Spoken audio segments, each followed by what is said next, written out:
ఈ సేవా కార్యక్రమానికి ఇచ్చేసినటువంటి మన జిల్లా కలెక్టర్ వర్యులు స్వప్నిల్ కుల్కర్ గారికి, అలాగే స్థానిక శాసనసభ్యులు గౌరీశంకర్ గారికి, కమిషనర్ గారికి, ప్రజాప్రతినిధులు, పట్టణ నలుగురు నుంచి ఇచ్చేసినటువంటి నాయకులు, అలాగే మున్సిపల్ సిబ్బంది, హెల్త్ డిపార్ట్మెంట్ నుంచి వచ్చేసినటువంటి పెద్దలకి, ఎన్జిఓస్ నుంచి కూడా ఇందులో పార్టిసిపేట్ చేస్తున్నారు. అందరికీ కూడా మరొకసారి నా హృదయపూర్వకమైనటువంటి నమస్కారాలు తెలియజేసుకుంటున్నాను. ఈ రోజు మనం అందరం కూడా గుర్తిస్తే మన దేశ ప్రధానమంత్రి నరేంద్ర మోదీ గారి తాలూకా పుట్టినరోజు కూడా. ఆయన కూడా నిరంతరం మన భారతదేశం ఒక పక్కన అభివృద్ధి చెందుతూనే భారతదేశం అభివృద్ధితో పాటు పరిశుభ్రత మీద కూడా పెద్ద అవగాహన పెంచుకొని ముందుకు వెళ్ళాలని 10 సంవత్సరాల క్రితం ఈ భారతదేశాన్ని స్వచ్ఛత వైపు నడిపించాలని మన జాతిపిత మహాత్మా గాంధీ గారిని ఆదర్శంగా తీసుకొని స్వచ్ఛ భారత్ అనే ప్రోగ్రామ్ ని స్టార్ట్ చేయడం జరిగింది. ఎప్పుడైతే ఆ ప్రోగ్రామ్ ని మొదలు పెట్టామో, ఎప్పుడైతే ప్రధానమంత్రి నరేంద్ర మోదీ గారి నా దేశం పరిశుభ్రంగా ఉండాలంటే ప్రభుత్వమో కలెక్టరో ఎవరో రావక్కర్లేదు, ఒక భారతీయుడిగా నేను కూడా అవసరమైతే ఒక చీపురు పట్టుకొని నేనైనా పరిశుభ్రత చేస్తానని ఎప్పుడైతే ప్రధానమంత్రి ముందుకు నడిచారో, దేశంలో ఉన్నటువంటి కోట్లాది మంది భారతీయులు అందరూ కూడా స్ఫూర్తి తీసుకొని ముందుకు వచ్చారు. 10 సంవత్సరాలు చాలా అవగాహనతో ముందుకు వెళ్ళాం, చాలా కార్యక్రమాలు మనం చేశాం. కానీ పరిశుభ్రత మీద మనం అందరం కూడా తెలుసుకోవాల్సినటువంటిది అది ఒక సంవత్సరము, ఒక రోజు, ఒక నెల చేసినటువంటి కార్యక్రమం కాదు. నిరంతరం మనం ఏ రకంగా మన ఆరోగ్యాన్ని మంచిగా ఉండడానికి ఒక ఆహారం తీసుకుంటూ ఉంటామో, సమాజం కానీ ప్రకృతి కానీ నిరంతరం పరిశుభ్రతగా ఉండడానికి మన కార్యక్రమాలు కూడా అదే విధంగా కొనసాగుతూ ఉండాలి. అది జరగాలనంటే ఎవరో చెప్తే వచ్చేటటువంటి కార్యక్రమాలు కాదు, మనలోని ఆ సంస్కారం మనం పెంచుకోవాలి. అందుకని ఈసారి స్వచ్ఛత ఈ సేవ కింద స్వచ్ఛత సంస్కారం అనే థీమ్తో ఈ ప్రోగ్రాం పెట్టడం జరిగింది.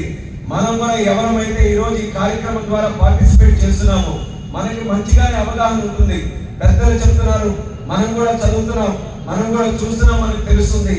కానీ మన ద్వారా 10 మందికి కూడా తెలిసేటటువంటి విధంగా ఈ 2 వారాలు ఏదైతే ఈ స్వచ్ఛత ఈ సేవా కార్యక్రమం జరుగుతుందో దాంట్లో పెద్ద ఎత్తున మీరందరూ కూడా మంచి అవగాహనతో పార్టిసిపేట్ చేసి ఈ ప్రోగ్రాం నిరంతరం కూడా మన గ్రామాల్లో, పట్టణాల్లో, ఇంటింటికి కూడా తెలిసే విధంగా విజయవంతంగా చేయాలని కూడా ఈ సందర్భంగా పిలుపునిస్తున్నాను. మన అందరి తాలూకా సంకల్పం ఒకటే కావాలి, భారతదేశం పరిశుభ్రతలో కూడా ప్రపంచంలో నంబర్ 1 స్థానంలో ఉండాలి.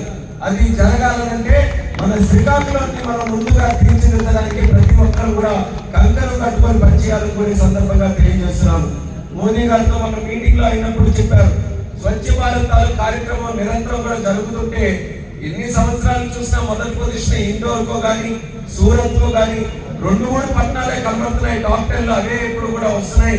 కింద ఉన్నటువంటి వాళ్ళందరూ కూడా ఏం చేస్తున్నారని అడిగారు.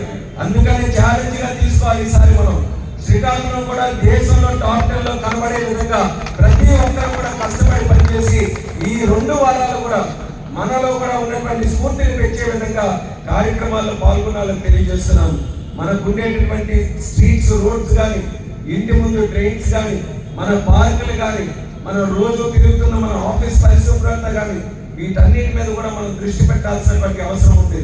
ఈ రోజు ఒక మంచి అవగాహనతో మనం కార్యక్రమాలు చేస్తే మన చుట్టూ ఉండేటటువంటి భావితరం ఎవరైతే యంగ్స్టర్స్ ఉన్నారో వాళ్ళలో కూడా ఒక స్ఫూర్తి వస్తుంది.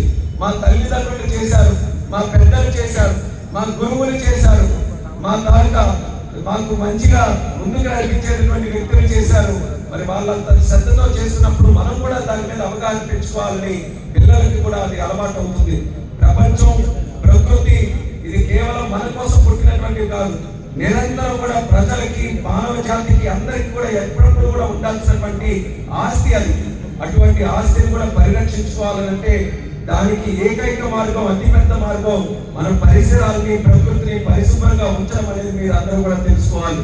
దానితో పాటు మొన్ననే మీరు చూశారు, విష జ్వరాలు చిన్న పిల్లల దగ్గర నుంచి పెద్దవాళ్ళ వరకు ఎవరికి విడిచిపెట్టకుండా అందరికీ కూడా ఈరోజు వైరల్ ఫీవర్స్ కానీ రకరకాలైనటువంటి ఫీవర్స్, జబ్బులు అన్ని కూడా చూస్తున్నాం. దానికి కూడా ఒక రకమైనటువంటి మూలం అపరిశుభ్రత అని కూడా తెలియజేస్తున్నాను. ఎక్కడైతే మన సరౌండింగ్స్ సరిగ్గా క్లీన్ గా లేవో అక్కడ ఖచ్చితంగా ఏదో ఒక రకమైనటువంటి హెల్త్ ప్రాబ్లమ్స్ ఆ ఇంట్లో ఉన్న వాళ్ళు కానీ, ఆ వీధిలో ఉన్న వాళ్ళు కానీ వీళ్ళందరికీ కూడా వస్తున్నాయి. ప్రభుత్వం తరఫున ఈ పట్టణానికి, జిల్లాకి ఒక కమిట్మెంట్ ఇస్తున్నాం. పరిశుభ్రత మీద ప్రధాన ప్రయారిటీగా పెట్టుకొని ఎక్కడా కూడా ఎటువంటి చెత్త కూడా లేకుండా చేయడానికి ప్రభుత్వం తరఫున అన్ని చర్యలు తీసుకుంటామని రాష్ట్ర ప్రభుత్వం కేంద్ర ప్రభుత్వం తరఫున ప్రజలందరికీ కూడా హామీ ఇస్తున్నాం. కానీ ప్రజలు కూడా దాంట్లో భాగస్వాములై దానికి చేయాల్సినటువంటి కార్యక్రమాల్లో మీరు అందరూ కూడా పార్టిసిపేట్ చేయాలి. ఇందాక చెప్పినట్టుగా ఎవరో వస్తారు ఎవరో చేస్తారు కాదు. మన ఇల్లు మన ఇంటి ముందు ఉన్నటువంటి పరిసరాలు అవి పరిశుభ్రంగా ఉండాలంటే మన వైపు కూడా కాస్త సహకారం మనం అందించాలి. శానిటేషన్ వర్కర్ వచ్చినప్పుడు మనం కూడా ఉండి వాళ్ళకి ఇవ్వడం, లేకపోతే రానప్పుడు కూడా అది జాగ్రత్తగా భద్రపరచడం, లేకపోతే ఇష్టానుసారంగా డ్రైన్స్ లో వేసిన తర్వాత కూడా ఆ డ్రైన్స్ తాలూకా ప్రాబ్లం మళ్ళీ ఒక నెల 2 నెలలు అయితే మళ్ళీ ఆ వీధి అందరూ కూడా అనుభవించాల్సి వస్తుంది. కాబట్టి కొంత పార్టిసిపేషన్ మన వైపు కూడా పెంచగలిగితే మనకి మంచి రిజల్ట్స్ వస్తాయని కూడా తెలియజేస్తున్నారు. జపాన్ లాంటి దేశంలో రోడ్డు మీద చూస్తే ఎంత పరిశుభ్రంగా ఉంటుందంటే అద్దాలు ఉంటాయి రోడ్లు కానీ చుట్టుపక్కల పరిసరాలు కానీ అక్కడికి వెళ్ళి చూస్తే ఒక్క దగ్గర డస్ట్బిన్ ఎక్కడ కూడా ఉండదు రోడ్డు మీద చూస్తే. ఎందుకనంటే వాళ్ళ కల్చర్లో వాళ్ళ సంస్కృతిలో ఎక్కడ బయట చెత్త వేయడం అనేది దానికి ఎక్కడ కూడా అలవాటు లేదు. వాళ్ళు ఏదైనా ఒక చాక్లెట్ తిని ఒక ర్యాపర్ ఉండిపోతే అది తిరిగి జేబులో పెట్టుకొని మళ్ళీ ఇంటి వరకు వెళ్ళి కూడా మళ్ళీ ఇంటి దగ్గర చెత్త వేసిన దగ్గర వేస్తారు. అలాగని ఊర్లో ఉండే చెత్త అంతా జేబులో పెట్టుకోమని అనట్లేదు. కానీ మన వరకు ఏంటంటే ఎక్కడైనా సరే డస్ట్బిన్స్ ఉన్నా లేకపోతే ఒక బయటకు వెళ్ళినప్పుడు ఒక చెత్త వేసినప్పుడు అది సరైన ప్లేస్ లో వేస్తున్నా లేదా ఆ మాత్రం చూస్తే చాలు. ఇప్పటికీ కూడా రోడ్డు మీద వెళ్తూ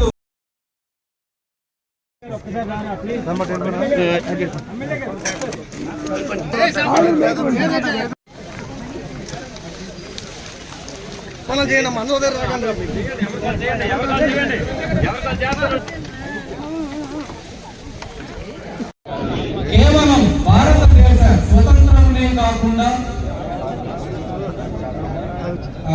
స్వచ్ఛత మరియు అభివృద్ధి గురించి కూడా ఆకాంక్షించారు. మహాత్మా గాంధీ భారత మాతకు స్వతంత్రం కల్పించారు. ఇప్పుడు దేశాన్ని పరిశుభ్రంగా ఉంచడం ద్వారా భారత మాతకు సేవ చేయడం మన కర్తవ్యం. నేను పరిశుభ్రతకు కట్టుబడి ఉంటానని మరియు దీనికోసం సమయం కేటాయిస్తానని ప్రతిజ్ఞ చేస్తున్నాను.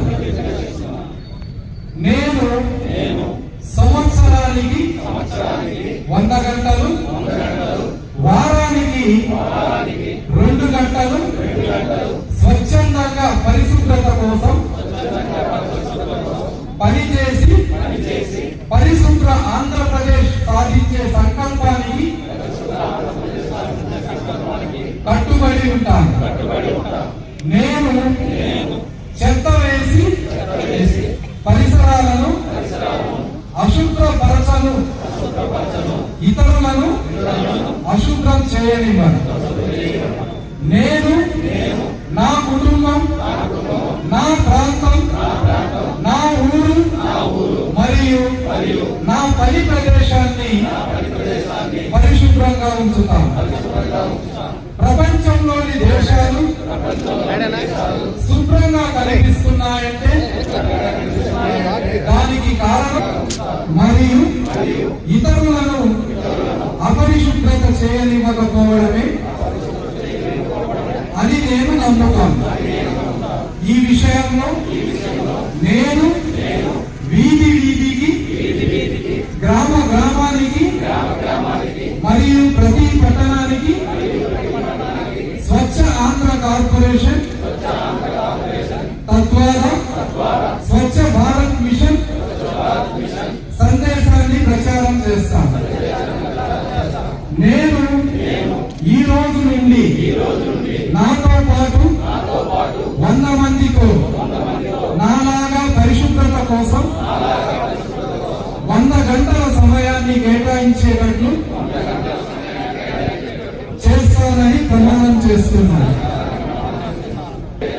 పరిశుభ్రత వైపు నేను వేసే ప్రతి అడుగు నా ఆంధ్రప్రదేశ్ రాష్ట్రాన్ని